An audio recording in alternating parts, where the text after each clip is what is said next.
About 3,000 of you subscribe, but only about 200 are getting notifications, so click the bell and click all.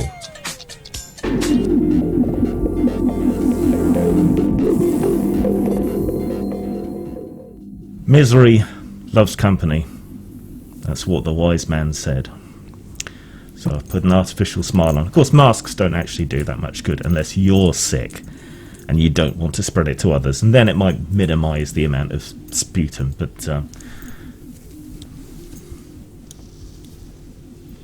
that seems more appropriate, don't you think? People are always saying, don't politicise. Whenever there's some kind of tragedy or thing, now is not the time for politics. And then it conveniently turns out that no when is the time for politics, so it would seem, but this is political. The virus, its fallout, the political implications around it, much like Brexit, much like Trump, the Covid-19 virus and the failure to react to it in any kind of sane, sensible way by individuals and corporations and governments has just underlined all the fractures and problems in our society and shown where they don't work. And it has made a huge amount of argumentation for basic progressive political change. And it's also shown just how shallow and stupid and narcissistic and even vile identity politics is. You know, women most affected is the joke, but there's many articles out there that essentially say this, even in the face of, you know, lots of people dying and potentially many more people dying. So fuck it, let's politicize it, and why not? Cheers. Ideologically, I'm an anarchist, which means I believe in the maximum freedom for the maximum number of people. Basically, that's how I define it philosophically. But I'm also a pragmatic socialist, because I recognise, and have recognised for a long time, that many people basically can't be trusted to do the right thing, or to be nice, lovely, fluffy, autonomous individuals. Libertarians tend to not agree with me. Anarcho-capitalists tend to not agree with me. They seem to believe in this all-powerful, invisible force, the invisible hand of the market, which will somehow make everything work out. Or then there's the Randroids, who seem to think that if everyone just acts selfishly, everything will work out. Yeah, I would love it if it were true that maximum individuality and maximum total individual freedom was the way forwards, but alas, it would seem not, and I think what we're seeing has confirmed that. We've got people spreading disinformation, we've got people saying this is some kind of plot or conspiracy, or even people in the American government trying to say that it's some kind of plot or scheme by China, or blaming others for their own shortcomings. Yeah, that's as individuals within a structure, but even as just individuals within society, we have people acting stupidly. Saying things like, oh, drinking apple cider vinegar will heal you, or bleach water, or all the usual quack cures and all the other nonsense that people talk about. And we've got people fighting over toilet paper. You are all bungholes! Each and every one of you! Of which there wouldn't be a shortage if people didn't keep acting like there was and going out and grabbing it. Same with pasta, same with rice, same with a whole host of other things. And then you've got people who are not taking the smart move to self-isolate, to help slow the spread of it, to flatten the sombrero, as Boris Johnson put it. And they can afford to segregate themselves. There's plenty of other people that can't, because our system is broken, and there are people that can't afford to take the time off to protect their health and that of their loved ones and strangers around them. Bring me your TV! All your TV! And then there's a whole bunch of libertarian types, libertaritards, who are just defying government advice and orders simply because it comes from the government. You can't tell me what to do. And so that just ends up hurting more people. You do not want to face the wrath of my bunghole! And this is somehow seen as laudable in certain circles. It's just crazy. These people are harming you, harming themselves, harming their own loved ones, your loved ones. And there's not really anything, it seems, that we can effectively do about people that want to place the rest of us all at risk. Yeah, someone drunk drives, we can do something about it. It's illegal. Someone goes to a movie theatre and coughs over everybody, there's not a great deal we can do. Though some of the laws and so on that have been enacted around deliberate AIDS infection, maybe those can be used. I don't know. We've got apologists who are praising China's more draconian measures, and while China's response has been good, they did cover things up for a while. We've got other idiots praising North Korea and saying, this empty shelf in a Tesco or whatever demonstrates that capitalism has failed. But look at these shelves in North Korea, which are full of food. And it's stock footage from South Korea, of course. But never mind, never let that get in the way of anyone. And then there's other people who, in the face of all logic, all reason, all expertise, defend the actions of Boris Johnson or Trump, or their lack of actions might be a better way to put it, perhaps, in the face of this virus. And to them it's still a matter of teams. There must be more TB! More TB! More TB! Now! Not a matter of what the experts say, what the right actions are, any of that. None of that. That's not what they care about. It's all teams. And their guy is doing it right, even in the face of any and all expert criticism. I guess people have had enough of experts, Mr. Gove. I guess they have. I think the people in this country have had enough of experts with organisations from acronyms. The people of this country have had enough of experts. Capitalism has failed in some ways. It's made things worse. You've got people pursuing profit by hoarding tons and tons of toilet rolls and hand sanitizer and everything else, and then trying to gouge.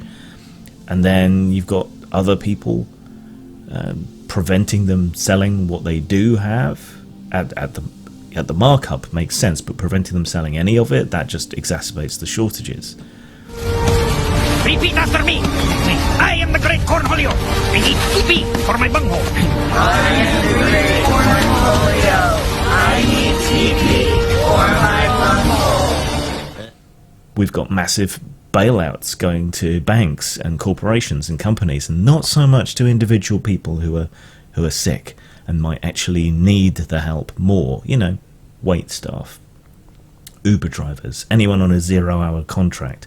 In my own sphere, right, a lot of artists, a lot of self-publishers rely on convention money, and they're all being cancelled.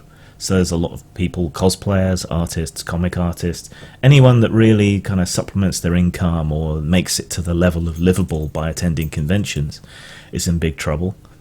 Companies don't want to extend basic measures and sick leave, and don't want to allow certain people to work from home. Yeah, it's only very begrudgingly that they're even allowing this to go ahead.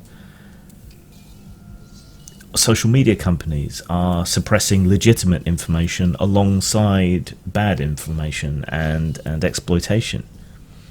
YouTube's sent all their staff home. Why they can't check videos from home, I don't know. But apparently they can't, which means that there's going to be a hell of a lot more demonetization, a hell of a lot more removed videos. It's controlling information, or at least making sure people have access to good information, is one thing. Suppressing with a broad brush is completely another thing. Trending tags on Twitter, for example, so you could look up where you were and how many cases there were, and outcomes and that sort of thing. Those are being suppressed. Is government the answer? Probably. So some measure of socialism is probably the answer to these kind of situations. You pull together, just like you do in times of war or disaster of other kinds. But for that to work, you need a competent government, and a government that does listen to experts and enacts the advice of the consensus of experts. And in a lot of countries we don't have that. We have populists who have eschewed the opinions and the information, the data, the facts presented to them by experts. You know, they've been ignoring climate change for a very long time, and they seem to have tried to ignore this and hope it would go away, or enact highly stupid policies or lack of policies in response to it. Government is a way to tackle this kind of thing. Socialised healthcare deals with it better than privatised healthcare, where people can't afford to go to hospital, can't afford to be tested, can't afford to self-isolate. All of these issues, which seem to go hand in hand in the States, America is going to get whacked really hard unless there's some kind of miracle at this point. And all the money that is being thrown at the problem is primarily going towards big business and banks, not to individuals. And yet we do now have people making arguments for a basic stipend income, a universal basic income to people, at least temporarily, to get us all over this hump.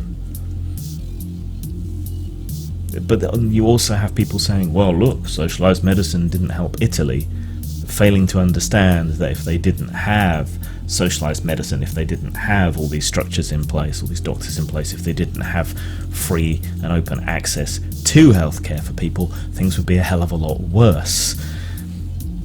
You know, there was a problem with policy there, just like there's been a problem with policy here in the UK, and we have one of the best health systems in the world, despite it being starved of funding and attention and support for ages.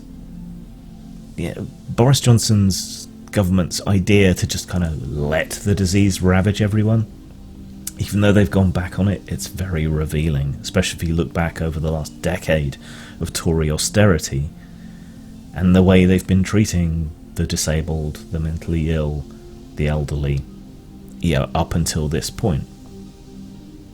This pandemic is making the political arguments for us, the progressive arguments for us. Where's the money for socialised healthcare in the US? Well, it's obviously there because they've thrown trillions of dollars around into bailing out the banks and so on. So what isn't there is the will and the political influence, which just shows how much money controls politics, not the polis, not the people.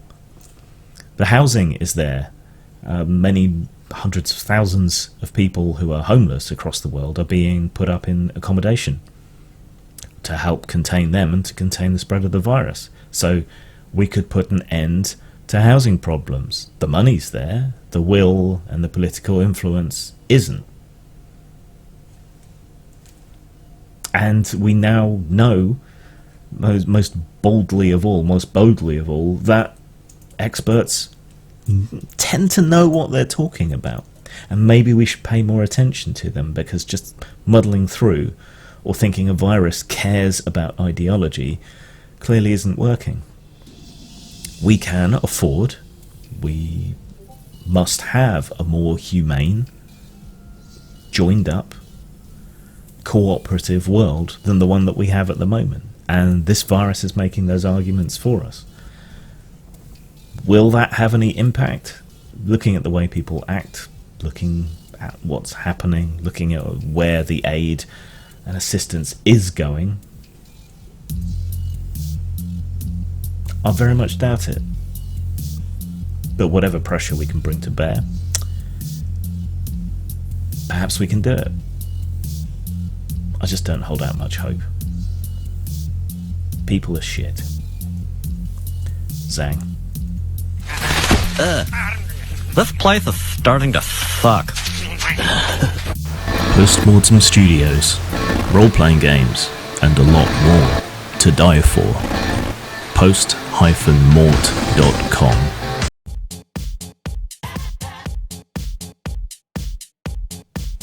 Hello lovelies, I'm terrible at pimping my stuff, so here I am, pimping my stuff. Please like, subscribe, and most important of all, share, so that people can discover me and all the wonders that I offer.